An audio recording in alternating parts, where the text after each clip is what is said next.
I'm now joined alongside ASU Volleyball's assistant coach, Preslie Anderson. Coach, you are home. You're originally from Chandler, Arizona. How good does it feel to be back in the Valley coaching at ASU? Yeah, it's always been a dream of mine to coach Power 5, but then to land at, the one school that means so much to me growing up just 30 minutes south of here, it's been really special. Everything I could have ever asked for at this school. I grew up an ASU fan, so to be back here, it's meaningful for me and my family, and I'm just excited that I get to be a little piece in turning this program around.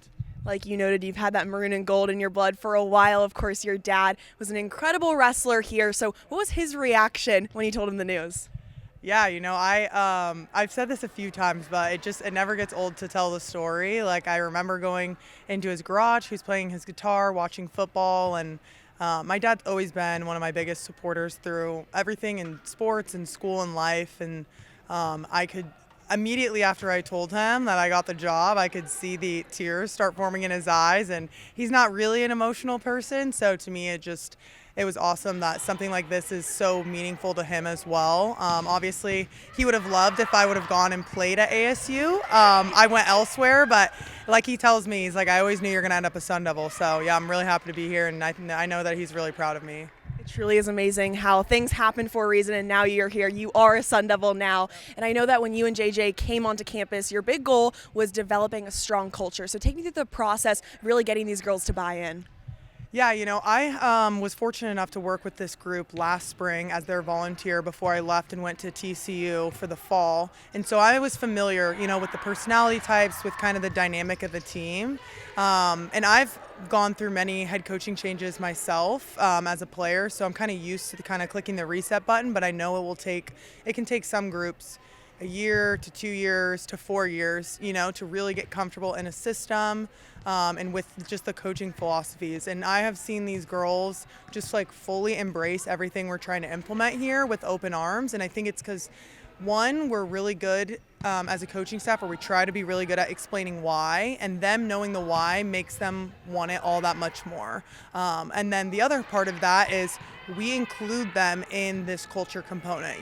Of course, it starts at the top, but a lot of what we do is player-led. We have committees that take care of each other, that focus on specific aspects of the student-athlete life. And, for them, it's really just all about how can they give to each other, because some of them, they only have a year or two left, and so they really want to end it on a high note. And at only 24 years old, you're really able to relate to these girls because you were in their shoes not all too long ago. So how great is it to, of course, coach them, but also be that almost older sister role? Yeah, no, it's awesome. I probably sound like every old person that ever was. That was like back in my day.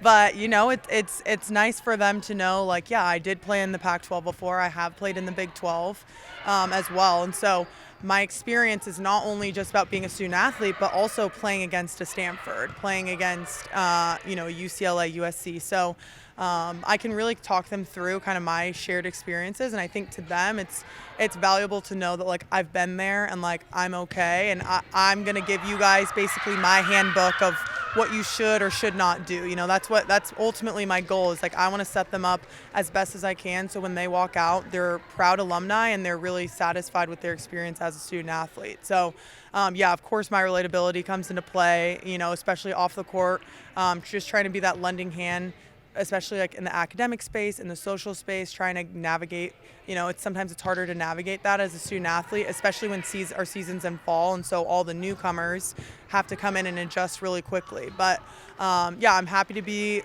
that person for them, but also they know that I will get on them in the gym as well. So it's like this line of respect that I think we've found, where we're both enjoying and kind of learning from each other. I learn a lot from them every day.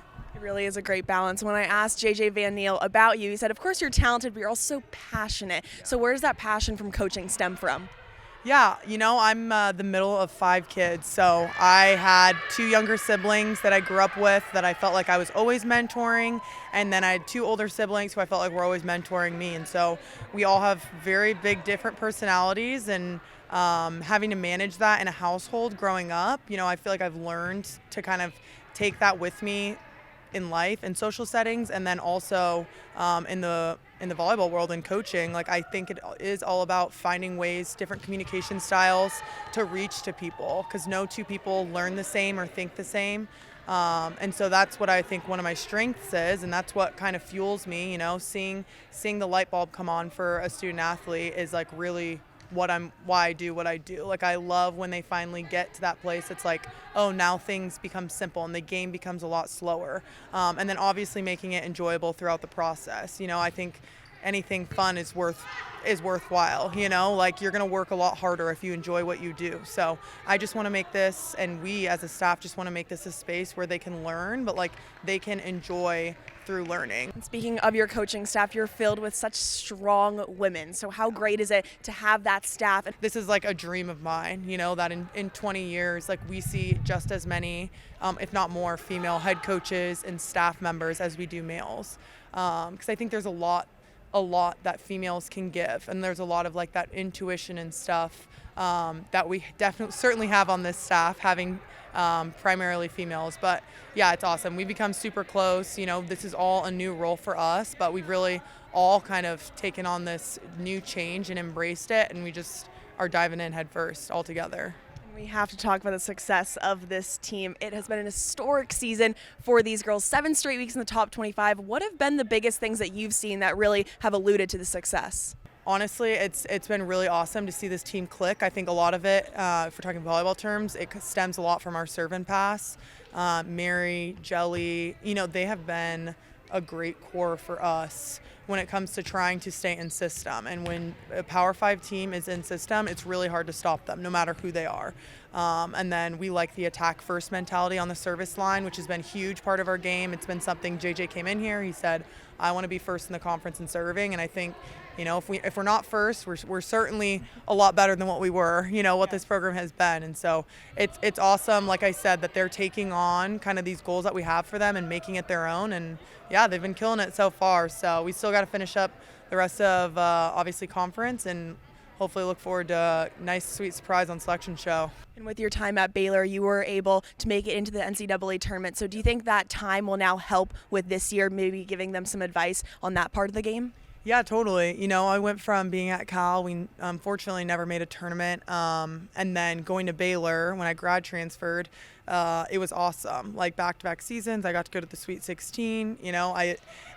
Those are memories like I truly won't forget. And you never forget going to your first tournament or your last, And so for me, it's just going to be all about like maintaining that mental composure that we've kind of had all season long, and that the tournament really is just another game, except now it means more, of course, but it's just another game. It's the same way our non-conference was just another game. It's the same way Stanford's just another game.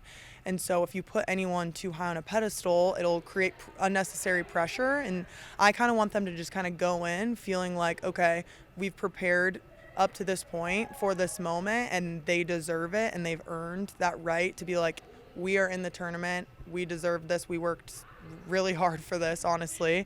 And of course, you're now coaching in the Pac-12. You also played in the Pac-12, and the fact that this is the final season of the conference is crazy to even say out loud. So how special is it to be a part of this? Yeah, it's very, very special. The Pac-12 is really meaningful to me. It's the one conference I grew up watching, having been in Arizona, growing up in Arizona, obviously playing at Cal, familiar with it, and then now coaching. This conference has always been about tradition and excellence, and the combination of athletics and academics, second to none. So it's really sad, obviously, for me to see it kind of happen, things unfold this way, but I am very happy to say, in its final year, I was able to coach in the Pac-12, the conference that means probably the most to me. But of course, looking forward to seeing, the opportunities that the Big 12 brings, as I'm familiar playing in it at Baylor and then coaching when I was there at TCU. So I'm excited for new opportunities and some old friends and coaches that I get to see again too. Yeah. Really is beautiful. It's like the best of both worlds that you're now able to experience. And I know you guys still have a good chunk of the season left, but if you take a little bit of a step back, how proud are you of this group? I am really proud. And you know what? I think last week, Marta was National Player of the Week because we went 2-0 on the weekend, and we got a nice win against Stanford. And during her interview that she did with the NCAA Volleyball rep, I was listening to it on the car ride home after Stanford, and that was my first time. I had never beaten Stanford as a player either, so it was meaningful to me. But of course, just like listening to Marta say how awesome this season has been for her and how much joy she's had, because of the coaches, because of the culture, because her teammates are pouring into her, and it allows her to have this continued success. To me, that's like so worth it. I want those girls, of course I want the best for everyone, but especially those people who are on their way out and on to do, great things, whether it's playing pro or going to find a job. Like, I want this to be a season they'll never forget. And I feel like we have done just that. And it's really all just because they decided that they wanted this just as much as we want this on staff. And so that's kind of the results that we're seeing so far. Well, thank you so much, Coach, and good luck this weekend. Yeah, thanks so much.